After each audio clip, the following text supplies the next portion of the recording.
അതുപോലെ തന്നെ ഏതൊരു കൺസ്ട്രക്ഷൻ ഇൻഡസ്ട്രിയിലും ഓഫീസിൽ നോക്കുകയാണെങ്കിൽ ഏറ്റവും കൂടുതൽ റെസ്പെക്റ്റും കിട്ടുന്ന ഒരു ജോലി. ഇഷ്ടത്തോട് കൂടിയിട്ടല്ല അവർ ക്വാണ്ടിറ്റി സർവേയിങ് ഫീൽഡിലേക്ക് വരാനുള്ള ഒരു റീസൺ ആയിട്ട് ഞാൻ എന്റെ എക്സ്പീരിയൻസിൽ നിന്ന് ഇത്ര നാളത്തെ ഒരു എക്സ്പീരിയൻസ് പറയുന്നത്. സാലറി റേഞ്ച് പറയുകയാണെങ്കിൽ ഞാനിവിടെ ബാംഗ്ലൂരിന്റെ ഇന്ത്യത്തെ എക്സ്പീരിയൻസ് എനിക്ക് പറയാമോ. ഞാനിപ്പോ കമ്പനിയിൽ ഒരു ഫ്രഷറിനെ അപ്പോയിന്റ് ചെയ്യുന്നത് ഒരു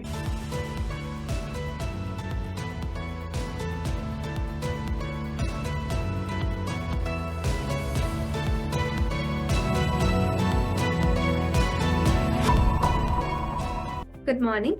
ഇന്ന് നമ്മുടെ കൂടെ ഉള്ളത് മിനി പ്രമോദ് മിസ് ആണ്. ക്വാണ്ടിറ്റി സർവേയിങ് ഫീൽഡിൽ തന്നെ 23 ഇയേഴ്സ് ഓഫ് എക്സ്പീരിയൻസ് ആണ് മിസ്സിനുള്ളത്. നമുക്ക് കുറച്ച് ക്വാണ്ടിറ്റി സർവേയിങ് റിലേറ്റഡ് ആയിട്ടുള്ള ക്വസ്റ്റ്യൻസ് മിസ്സുമായിട്ട് ഡിസ്കസ് ചെയ്യാം. Hello miss. Hello. Okay miss, നമ്മളിപ്പോൾ ഒരു പ്രൊജക്ട് ടീമിന്റെ കൂടെ വർക്ക് ചെയ്യുന്ന സമയത്ത് സൈറ്റിൽ മോസ്റ്റ് റിവാർഡിംഗ് ആയിട്ട് ഫീൽ ചെയ്യുന്ന ആസ്പെക്ട് എന്തൊക്കെയാണ് ക്വാണ്ടിറ്റി സർവേയിങ് റിലേറ്റഡ് ആയിട്ട്? അതായത് സൈറ്റിൽ വർക്ക് ചെയ്യുന്ന സമയത്ത് എനിക്ക് തോന്നുന്നത് ഫ്രഷേഴ്സ് ആയിട്ടുള്ള ഒരാൾ സൈറ്റിൽ വർക്ക് ചെയ്യുന്നതായിരിക്കും ഏറ്റവും ഉത്തമം എന്നാ ഞാൻ പറയാം. അതെന്തുകൊണ്ടാന്ന് വെച്ചാൽ നമ്മൾ ക്വാണ്ടിറ്റി സർവേയിൽ പല കാര്യങ്ങളും നമ്മൾ തിയറിറ്റിക്കൽ ആയിട്ട് പഠിക്കുന്നുണ്ട്. ഓക്കെ, അതായത് ഇത്ര പ്രൊഡക്ടിവിറ്റി ഇത്രയാണ്, അല്ലെങ്കിൽ മെഷീനറീസിന്റെ യൂസേജ് ഇത്രയാണ്, ഇതൊക്കെ നമ്മൾ പഠിക്കുന്നുണ്ട്. അപ്പൊ അത് നമുക്ക് നേരിട്ട് എക്സ്പീരിയൻസ് ചെയ്യണമെങ്കിൽ ഏറ്റവും കൂടുതൽ ഫ്രഷേഴ്സ് ആയിട്ട് വർക്ക് ചെയ്യുന്നവർ, എസ്പെഷ്യലി ഫ്രഷേഴ്സ് ആയിട്ട് വർക്ക് ചെയ്യുന്നവർ, അവര് സൈറ്റിലായിരിക്കും ആദ്യം പോസ്റ്റ് ചെയ്യുന്നതായിരിക്കും ഏറ്റവും ബെറ്റർ. അതായത് സൈറ്റിൽ ക്യൂവേഴ്സ് ആയിട്ട് വർക്ക് ചെയ്യുന്നത്. അങ്ങനെ വന്നു കഴിഞ്ഞിട്ടുണ്ടെങ്കിൽ അവർക്ക് അത് പ്രാക്ടിക്കലി കൂടിയുള്ള ഒരു നോളേജ് ആണത്. അപ്പൊ അവർക്ക് എങ്ങനെയാണെന്ന് വെച്ചാൽ ഇനീഷ്യലി സ്റ്റാർട്ടിങ് അവർ പഠിച്ചുകൊണ്ടിരിക്കുന്ന സമയത്ത് ഇത് അറിഞ്ഞു കഴിഞ്ഞാൽ അവർക്ക് ഒരിക്കൽ പോലും പിന്നീട് അത് മറക്കാൻ സാധ്യതയില്ല. എപ്പോഴാണ് നിങ്ങൾ എക്സ്പീരിയൻസ് ആയി വരുന്നത്, നിങ്ങൾക്ക് ഒരു ഫൗണ്ടേഷൻ പോലെ നിങ്ങളുടെ മൈൻഡിലേക്ക് ഉണ്ടായിരിക്കും. മിസ്, ക്വാണ്ടിറ്റി സർവേയിങ്ങിൽ തന്നെ ഒരു ക്വാണ്ടിറ്റി സർവേയിങ് അട്രാക്റ്റീവ് ആയിട്ട് തോന്നുന്ന ആസ്പെക്ട് എന്തൊക്കെയാണ്? ആക്ച്വലി അങ്ങനെ ചോദിക്കുകയാണെങ്കിൽ എനിക്ക് തോന്നുന്നത് മെയിൻലി ഒരു ഓഫീസ് ജോബാണ്. അപ്പോൾ ഒരുപക്ഷെ കൂടുതൽ പേർക്ക് ഓഫീസ് ജോബ് പ്രിഫർ ചെയ്യാൻ കഴിയുന്നവർക്ക് തോന്നുന്നവർക്ക് ഓഫീസ് ജോബ് ആയിട്ടാണ് ക്വാണ്ടിറ്റി സർവേയിങ് ജോബ് നമ്മൾ പലപ്പോഴും കൺസിഡർ ചെയ്യുന്നത്. ഇതൊരു ഹൈലി പെയ്ഡ് സാലറി കൂടിയുള്ള ജോലിയാണ്. അതുപോലെ തന്നെ ഏതൊരു കൺസ്ട്രക്ഷൻ ഇൻഡസ്ട്രിയിലും ഓഫീസിൽ നോക്കുകയാണെങ്കിൽ ഏറ്റവും കൂടുതൽ റെസ്പെക്റ്റും കിട്ടുന്ന ഒരു ജോലിയാണ്. ഓക്കെ, അതായിരിക്കും ഏറ്റവും ഇഷ്ടത്തോട് കൂടിയിട്ടല്ല അവർ ക്വാണ്ടിറ്റി സർവേയിങ് ഫീൽഡിലേക്ക് വരാനുള്ള ഒരു റീസൺ ആയിട്ട് ഞാൻ എന്റെ എക്സ്പീരിയൻസിൽ നിന്ന് ഇത്ര നാളത്തെ ഒരു എക്സ്പീരിയൻസ് പറയുന്നത് കേട്ടോ. Okay okay. അപ്പോൾ മിസ്, നമ്മൾ ക്വാണ്ടിറ്റി സർവേയിങ് എന്താണ് ആക്ച്വലി ക്വാണ്ടിറ്റി സർവേയിങ് എന്ന് പറയുന്നത്, ആൻഡ് ഓൾസോ ഏത് ലെവൽ ഓഫ് എഡ്യൂക്കേഷൻ ആണ് വേണ്ടത്? ക്വാണ്ടിറ്റി സർവേക്ക് വേണ്ടത് എന്താ, ക്വാളിഫിക്കേഷൻ എന്ന് പറഞ്ഞാൽ ഒരു ഗ്രാജുവേഷൻ ലെവലിലുള്ള ക്വാളിഫിക്കേഷൻ ആണ് വേണ്ടത്. ഓക്കെ, അപ്പൊ ക്വാണ്ടിറ്റി സർവേയിൽ എപ്പോഴും ഓപ്പൺ മൈൻഡഡ് ആയിരിക്കണം, എന്തും അറിയാനുള്ള ഒരു മൈൻഡ് സെറ്റ് ഉണ്ടായിരിക്കണം. അതായത് ടെക്നോളജി വൈസ് ആയാലും ഓരോ സ്റ്റേറ്റിലും ഓരോ ഓർഗനൈസേഷനിലും വരുന്ന ചേഞ്ചസ് എന്തൊക്കെയാണെങ്കിലും, അല്ലെങ്കിൽ ഓരോ ഇന്റർനാഷണൽ ലെവലിലുള്ള ലോസിൽ എന്തൊക്കെയാണ് ചേഞ്ചസ് വരുന്നത്, ഓരോ കൺട്രിയിലത്തെ ലോസും, ഇതെല്ലാം അറിയാനുള്ളൊരു ഓപ്പൺ മൈൻഡ് കൂടെ ക്വാണ്ടിറ്റി സർവേർക്ക് ഉണ്ടായിരുന്നു. പിന്നെന്ന് പറഞ്ഞിട്ടുണ്ടെങ്കിൽ ക്വാണ്ടിറ്റി സർവേർ എന്ന് പറഞ്ഞാൽ ഏതൊരു കമ്പനിയിലേയും നോക്കുകയാണെങ്കിൽ അവരൊരു സ്ട്രോങ് ഫിനാൻഷ്യൽ കൺട്രോൾ ചെയ്യുന്ന ഒരു പില്ലറാണ് ക്വാണ്ടിറ്റി സർവേ എന്ന് പറഞ്ഞാൽ. അത് ഡിഫറെന്റ് ഡെസിഗ്നേഷൻ ആവാം, ഡിഫറെന്റ് പൊസിഷൻസ് ആവാം അവർ. ഓക്കെ, മാമിന്റെ ഇത്രയും കൊല്ലത്തെ എക്സ്പീരിയൻസിൽ ഒരു ക്വാണ്ടിറ്റി സർവേയിങ് കരിയറിൽ മാമിന് ഏറ്റവും കൂടുതൽ ഇൻഫ്ലുവൻഷ്യൽ ആയിട്ട് തോന്നിയ പേഴ്സൺ ആരാണ്? എനിക്ക് ഇൻഫ്ലുവൻഷ്യൽ ആയിട്ട് തോന്നിയിട്ടുള്ള ഒരു പേഴ്സൺ എന്ന് പറഞ്ഞാൽ എന്റെ ഓൾഡ് കമ്പനിയിൽ ഉണ്ടായിരുന്ന ഒരു അഡ്വൈസർ ആണ്, ടെക്നിക്കലി ആൻഡ് ഫിനാൻഷ്യൽ അഡ്വൈസർ ആണ്, ഡോക്ടർ ഗോവിന്ദ് സച്ചിദേവ് എന്ന് പറയും. ഹീസ് ആൻ ഇന്റർനാഷണൽ ലോ, പിന്നെ കോൺട്രാക്ട്സ് അഡ്മിനിസ്ട്രേഷൻ, എല്ലാം ആർബിട്രേഷൻ കേസസ് ഒക്കെ ഹാൻഡിൽ ചെയ്തിരുന്ന ആളാണ്. He is a mentor of me to take it into the different roles in all the organization. Like wherever I started a journey in that, what is the actual quantity survey does, he made me to understand me to this is the role, like different roles in the quantity survey. Okay ma'am, ഒരു quantity സർവേന്റെ responsibilities അപ്പൊ എന്തൊക്കെയായിട്ടാണ് വരിക? Responsibilities എന്ന് പറഞ്ഞാൽ നമ്മൾ ഏതൊരു ഓർഗനൈസേഷനിൽ ഇരിക്കുമ്പോഴും depends on ഇപ്പോൾ നമ്മൾ എന്താണ് ഹാൻഡിൽ ചെയ്യുന്നത്, അതായിരിക്കും അവരുടെ ക്വാണ്ടിറ്റി സർവേ റോള്. എക്സാമ്പിൾ പറയുകയാണെങ്കിൽ നമുക്ക് ബില്ലിങ്ങിലാവാം, കോൺട്രാക്ട്സിലാവാം, കോസ്റ്റിങ്ങിലാവാം, പ്ലാനിങ്ങിലാവാം, കോസ്റ്റ് മാനേജ്മെന്റിലാവാം, ഇതിലൊക്കെ ക്വാണ്ടിറ്റി സർവേയുടെ റോൾസ് ഉണ്ട്. അപ്പൊ നമുക്ക് ഓരോ കമ്പനിയിലും എന്താണോ അവരുടെ പർട്ടിക്കുലർ റോൾ വരുന്നതെന്ന് വെച്ചാൽ അത് കുറച്ച് വേരിയേഷൻ ഉണ്ടായിരിക്കും. പക്ഷെ ഇതെല്ലാം ആയിരിക്കും ഒരു ക്വാണ്ടിറ്റി സർവേയുടെ റോളായിട്ട് വരുന്നത് ഓരോ കമ്പനി. ഓക്കെ, സാലറി റേഞ്ചിനെ കുറിച്ച് പറയുകയാണെങ്കിൽ ഏത് റേഞ്ചിലായിരിക്കും ഒരു ക്വാണ്ടിറ്റി സർവേയുടെ സാലറി വരിക? സാലറി റേഞ്ച് പറയുകയാണെങ്കിൽ ഞാനിവിടെ ബാംഗ്ലൂരിലത്തെ ഇന്ത്യയിലത്തെ എക്സ്പീരിയൻസ് എനിക്ക് പറയാമല്ലോ. ഞാനിപ്പോ കമ്പനിയിൽ ഒരു ഫ്രഷറിനെ അപ്പോയിന്റ് ചെയ്യുന്നത് ഒരു 20,000 22,000 ആണ് സാലറി പാക്കേജ് നമ്മൾ ഓഫർ ചെയ്യുന്നത്. ഒരു ഫ്രഷർ ആയിട്ടുള്ള ഒരു ക്വാണ്ടിറ്റി സർവേ ഓഫർ ചെയ്യുന്നത്. പിന്നെ റേഞ്ച് പറയുകയാണെങ്കിൽ നമ്മുടെ depends on experience, depends on company, ഇതെല്ലാം മാറ്റർ ആണ്. അതായത് നമ്മൾ എത്രത്തോളം റെസ്പോൺസിബിലിറ്റി എടുക്കാൻ തയ്യാറുണ്ടോ, എങ്ങനെയാണ് ഒരു കമ്പനി, ആ കമ്പനിയെ ഒക്കെ ഡിപ്പെൻഡ് ചെയ്തിരിക്കും ഒരു ക്വാണ്ടിറ്റി സർവേയർക്ക് ഫർദർ ഗ്രോത്ത് എങ്ങനെയാണെന്നുള്ളത് പറയാനാണ്. ഓക്കെ, ഒരു ക്വാണ്ടിറ്റി സർവേയറിന്റെ കീ ടു സക്സസ് എന്ന് പറയുന്ന ഒരു പോയിന്റ് എന്താണ്? കീ ടു സക്സസ് എന്ന് പറഞ്ഞാൽ ഓപ്പൺ മൈൻഡ് ആണ്. To learn whatever it comes in the market.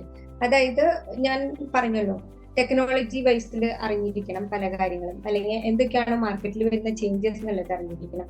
ഇതെല്ലാം ഒരു ക്വാണ്ടിറ്റി സർവേയർക്ക് മെയിൻ ആയിട്ട് വേണ്ടതാണ്. പിന്നെ പ്രിസൈസ്, അതായത് ന്യൂമറിക്കൽ ആയിട്ടുള്ള പ്രിസൈസ് നമുക്ക് എപ്പോഴും ഉണ്ടായിരിക്കണം ഒരു ക്വാണ്ടിറ്റി സർവേയർ സംബന്ധിച്ചിട്ട്. അത് എന്തുകൊണ്ടാണെന്ന് വെച്ചാൽ ഒരു ക്വാണ്ടിറ്റി സർവേയർ വർക്ക് ചെയ്യുന്നത് നമ്മളെപ്പോഴും ഒരു ഫിനാൻഷ്യൽ ആയിട്ടുള്ള ആസ്പെക്ട്സ് ആണ് നമ്മൾ അവിടെ നോക്കുന്നത്. അപ്പൊ അതിന്റെ നമ്പറിംഗിൽ എന്തെങ്കിലും വ്യത്യാസം വന്നെങ്കിൽ ഒരു ഹ്യൂജ് ഇമ്പാക്ട് ആയിരിക്കും ഉണ്ടാവുന്നതാണ്. ഓക്കെ, ടീം വർക്കിനെ കുറിച്ച് പറയുകയാണെങ്കിൽ എത്രത്തോളം ഇമ്പോർട്ടന്റ് ആണ് ടീം വർക്ക് നമ്മുടെ ഫീൽഡിൽ? ടീം വർക്ക് എന്ന് പറഞ്ഞാൽ ഇതിപ്പോ ഏതൊരു ഫീൽഡിലും പറയുന്ന പോലെ ടീം വർക്ക് വെരി ഇമ്പോർട്ടന്റ് ആണ്. അതായത് നമുക്ക് എല്ലാവർക്കും അറിയുന്നതാണ്, ഒരാൾക്ക് ഒറ്റയ്ക്ക് ഒന്നും ചെയ്യാൻ നോക്കില്ല. ഓക്കെ, അപ്പൊ നമ്മുടെ എല്ലാ വർക്കുകളും നമ്മൾ ഡിഫറെന്റ് ആയിട്ടുള്ള കാറ്റഗറീസിൽ പെട്ടവർക്ക്, അതായത് എക്സ്പീരിയൻസ് വൈസ് ആവും, അവരുടെ നോളജ് വൈസ് ആവും, നമ്മൾ അവർക്ക് അത് ഡിവൈഡ് ചെയ്ത് ഷെയർ ചെയ്ത് കൊടുത്തിട്ട് എല്ലാവർക്കും കൂടെ ഒരുമിച്ച് കൂട്ടി ചേർക്കുന്നതാണ് നമുക്കൊരു സക്സസ് എന്ന് പറയുന്നത്.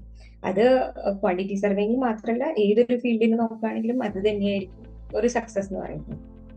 പക്ഷെ ഒരു ഗുഡ് ലീഡർ ആയിരിക്കുക, എപ്പോഴൊക്കെയാണോ നമ്മൾ ഒരു ഗുഡ് ലീഡർ ആവേണ്ടത് അപ്പോഴൊക്കെ ഒരു ഗുഡ് ലീഡർ ആയിരിക്കുക എന്നുള്ളത് നമ്മുടെ ഒരു ഉത്തരവാദിത്തമാണ്. എന്ത് responsibility as A person individually എടുക്കാൻ പറ്റും അതെടുക്കാം. ഓക്കെ, മിസ് പറഞ്ഞിരുന്നു പ്രീവിയസ് കമ്പനിയിലായിരുന്നു മിസ് ഏറ്റവും കൂടുതൽ ഇൻഫ്ലുവൻസ്ഡ് ആയിട്ടുള്ള ഒരു പേഴ്സൺ ഉണ്ടായിരുന്നതെന്ന്. അതേപോലെ ഒരു ടഫസ്റ്റ് ടീച്ചർ എന്ന് പറയുന്നത് ആരായിട്ടാണ് എൻകൗണ്ടർ ചെയ്തിട്ടുണ്ട് ഇത്രയും കൊല്ലത്തെ എക്സ്പീരിയൻസിൽ? ടഫസ്റ്റ് ടീച്ചർ എന്ന് പറഞ്ഞാല് അങ്ങനെ ആരും ഞാൻ എക്സ്പീരിയൻസ് ചെയ്തിട്ടില്ല എന്ന് വേണം എനിക്ക് പറയാനായിട്ട്. എന്തുകൊണ്ടാന്ന് വെച്ചാൽ നമ്മൾ ഓരോ സബ്ജക്ട് പഠിക്കുമ്പോഴും അതിനകത്തുള്ള ഡിഫിക്കൽട്ടീസ് ഉണ്ടായിരിക്കും, അല്ലെങ്കിൽ ഈസി ആയിട്ടുള്ള വേ ഫോർവേഡ് ഉണ്ടായിരിക്കും. അപ്പൊ അങ്ങനെ എനിക്ക് പറയാനായിട്ട് ആരും തോന്നിയിട്ടില്ല. ഓക്കെ, നമ്മുടെ കൺസ്ട്രക്ഷൻ ഇൻഡസ്ട്രി തന്നെ ഇപ്പൊ ക്വാണ്ടിറ്റി സർവേ, ഒരു സ്കിൽഡ് ക്വാണ്ടിറ്റി സർവേയറുടെ ഡിമാൻഡ് കൂടി വരാണ്. അതെന്തായിരിക്കും, അതിന്റെ പോസിബിൾ റീസൺ എന്തായിരിക്കും? അതായത് നമുക്കറിയാം എൻറ്റയർലി ഒരു ഗ്ലോബലി നമുക്കൊരു ഗ്രോത്ത് ആണ് ഉണ്ടായിക്കൊണ്ടിരിക്കുന്നത്. അത് ഇൻഫ്രാസ്ട്രക്ചർ ആവട്ടെ, ഡെവലപ്മെന്റ്, അതുപോലെ തന്നെ കമേഴ്ഷ്യലി ബിൽഡിങ്സ്, അങ്ങനെ ഇൻഡസ്ട്രിയൽ ഏരിയ, ഇതെല്ലാം നമുക്ക് ഡെവലപ്മെന്റ് ആണ് ഉണ്ടായിക്കൊണ്ടിരിക്കുന്നത്. അതുപോലെ തന്നെ നമ്മുടെ പഴയ ബിൽഡിങ്സ് എല്ലാം ഇപ്പോൾ നമുക്കറിയാം ഓരോ സ്ട്രക്ചറും ഇപ്പോൾ 50 years 100 years 3 years ആണോ അതിന്റെ ഒരു ലിമിറ്റേഷൻ ഉള്ളത്. അത് കഴിഞ്ഞതിന് ശേഷം ന്യൂ സ്ട്രക്ചർ വരേണ്ട സമയമായിക്കൊണ്ടിരിക്കുന്നതാണ്. അതെ, ഓൾഡ് ബിൽഡിങ്സ്. അപ്പൊ ഇതെല്ലാം ഒരു ഹ്യൂജ് ഗ്രോത്ത് ആണ് ഉണ്ടായിക്കൊണ്ടിരിക്കുന്നത്. നമുക്ക് എല്ലാവർക്കും അറിയാം എല്ലാ കൺട്രീസും കൂടുതൽ ആളുകളെ സ്വീകരിക്കാനും അതുപോലെ വികസനം വരാനും എല്ലാതും ആണ് ഉണ്ടായിക്കൊണ്ടിരിക്കുന്നത് എൻറ്റയർലി വേൾഡ് നോക്കുകയാണെങ്കിൽ. ഓക്കെ, ജനറൽ കോൺട്രാക്ടിങ്ങിന് നോക്കുകയാണെങ്കിൽ ഒരു ക്വാണ്ടിറ്റി സർവേയറിന്റെ റോൾ എന്താണ്? ഒരു ജനറൽ കോൺട്രാക്ടിങ് കമ്പനിയെ കുറിച്ച് പറയുകയാണെങ്കിൽ അവർക്ക് പ്രധാനമായിട്ടുണ്ടാവുന്നത് അവരുടെ സ്റ്റേജ് വൈസ് ആണ്. അതായത് ഒരു ടെൻഡറിങ് സ്റ്റേജ് ഉണ്ടായിരിക്കും, ബില്ലിംഗ് സ്റ്റേജ് ഉണ്ടായിരിക്കും, ക്ലോഷർ സ്റ്റേജ് ഉണ്ടായിരിക്കും. അതായത് ടെൻഡറിങ് എന്ന് പറയുമ്പോൾ ഇനീഷ്യലി സ്റ്റാർട്ടിങ് ഒരു ടെൻഡർ കൊട്ടേഷൻ കൊടുക്കുന്നത് എങ്ങനെയാണോ അവിടെ ഒരു ക്വാണ്ടിറ്റി സർവേയുടെ റോൾ ഉണ്ട്. നെക്സ്റ്റ് അവർ ബില്ലിംഗ് പ്രിപ്പയർ ചെയ്യും, അതായത് വർക്ക് സൈറ്റിൽ എക്സിക്യൂഷൻ ചെയ്ത് തുടങ്ങുമ്പോൾ അവരുടെ ബില്ലിംഗ് റോൾ ഉണ്ടായിരിക്കും. പിന്നെ കോസ്റ്റ് ഇവാലുവേറ്റ് ചെയ്യുന്ന റോള്, അതും അവരുടെ ഒരു മെയിൻ റോളാണ്. അതുപോലെ തന്നെ പ്രൊജക്ട് ക്ലോസ് ഔട്ട് ചെയ്യുന്ന റോള്, അതും ഒരു മേജർ റോൾ തന്നെയാണ്. പിന്നെ കോൺട്രാക്ട് അഡ്മിനിസ്ട്രേഷൻ, അതും ഇമ്പോർട്ടന്റ് റോൾ തന്നെയാണ്. ഈ കോൺട്രാക്ട് അഡ്മിനിസ്ട്രേഷൻ എന്ന് പറയുമ്പോൾ അതിനകത്ത് ഒരുപാട് കാര്യങ്ങളുണ്ട്. അപ്പൊ അതെല്ലാം കൂടിയിട്ടാണ് ഒരു കോൺട്രാക്ടിങ് കമ്പനിയുടെ ക്യൂഎസിന്റെ റോളായിട്ട് വരുന്നത്. ഓക്കെ, നമ്മളിപ്പോൾ ഏതൊരു വർക്ക് ചെയ്യുമ്പോഴും നമുക്ക് ഏറ്റവും കൂടുതൽ നമ്മൾ നോക്കുന്ന ഒരു കാര്യം പ്രിസിഷൻ ആണല്ലോ നമ്മുടെ ക്വാണ്ടിറ്റി സർവേയിങ് ഫീൽഡിൽ തന്നെ. അപ്പൊ അതുകൊണ്ട് തന്നെ precision and attention to detail ഇതിൽ എത്രത്തോളം ഇമ്പോർട്ടൻസ് ഉണ്ട് നമ്മൾ ചെയ്യുന്ന ഒരു വർക്കിൽ? അത് വെരി ഇമ്പോർട്ടന്റ് ആണ്. എന്തുകൊണ്ടാണെന്ന് വെച്ചാൽ നമ്മളൊരു ഡ്രോയിങ് എടുത്തു കഴിഞ്ഞാൽ അല്ലെങ്കിൽ ഒരു ടെക്നിക്കൽ ആയിട്ടുള്ള സ്പെസിഫിക്കേഷൻ വായിച്ചു കഴിഞ്ഞാൽ നമുക്കത് മനസ്സിലാക്കാനുള്ള ഒരു കഴിവെന്നാണ് ഏറ്റവും കൂടുതൽ ഒരു വ്യൂവേഴ്സിന് വേണ്ടത്. അപ്പൊ ഈ ഡ്രോയിങ് റീഡ് ചെയ്യണമെങ്കിൽ അവർക്ക് അതിനെ കുറിച്ച് നല്ലൊരു അവയർനെസ് ഉണ്ടായിരിക്കണം. പിന്നെ ഈ പറഞ്ഞ പോലെ ഡ്രോയിങ് നമ്മൾ റീഡ് ചെയ്ത് അതിനകത്ത് മെഷർമെന്റ് നമ്മളൊരു റീഡ് ചെയ്തത് തന്നെ നമുക്ക് നമ്മുടെ കാൽക്കുലേഷൻസിലും അതെല്ലാം വരണം. അപ്പൊ കൂടുതൽ ഡീറ്റെയിൽ ആയിട്ടുള്ള ഒരു അറ്റൻഷൻ നമുക്ക് അവിടെ പ്രിസൈസ് ആയിട്ട് വേണ്ടതാണ്. അതില്ലെങ്കിൽ ഒരു ക്വാണ്ടിറ്റി സർവേയർക്ക് it is very difficult because numbers are the matters very much. Okay, apart from education എന്തൊക്കെ സ്കിൽസ് ആൻഡ് നോളേജ് ആണ് ഒരു ക്വാണ്ടിറ്റി സർവേയറിന് വേണ്ടത്?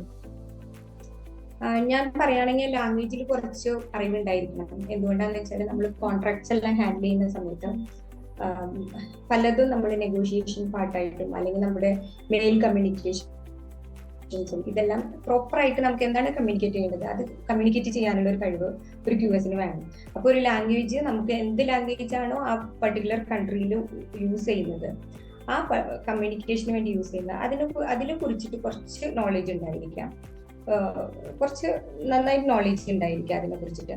പിന്നെ ഈ പറഞ്ഞ പോലെ പ്രിസിഷനും അത്തരം കാര്യങ്ങളൊക്കെ ഉണ്ടായിരിക്കാം. ഇതെല്ലാം ഒരു ക്യൂഎസിന് അഡീഷണൽ ആയിട്ട് വേണ്ടതാണ്. പിന്നെ എന്തൊക്കെയാണോ ന്യൂ ടെക്നോളജീസ് വരുന്നത് അതിനെ കുറിച്ചുള്ള അറിവുകൾ ഉണ്ടായിരിക്കാം.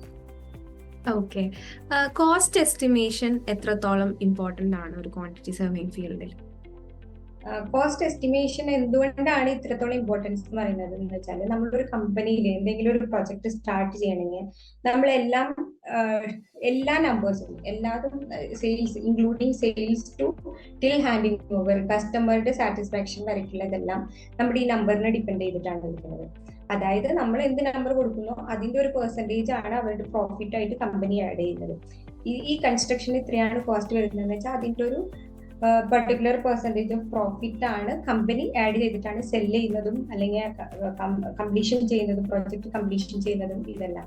അപ്പൊ ഇതിനകത്ത് കോസ്റ്റ് എന്ന് പറയുന്നത് നമുക്കറിയാം ഓരോ ഡേയും അല്ലെങ്കിൽ ഓരോ നമ്മുടെ പ്ലാനിങ് ഡേറ്റ്സ് എന്താണോ ആ പ്ലാനിങ് ഡേറ്റ് വെച്ചിട്ട് എന്തൊക്കെ ഡിലേസ് വരുന്നുണ്ടോ ഇതെല്ലാം കോസ്റ്റ് ആണ്.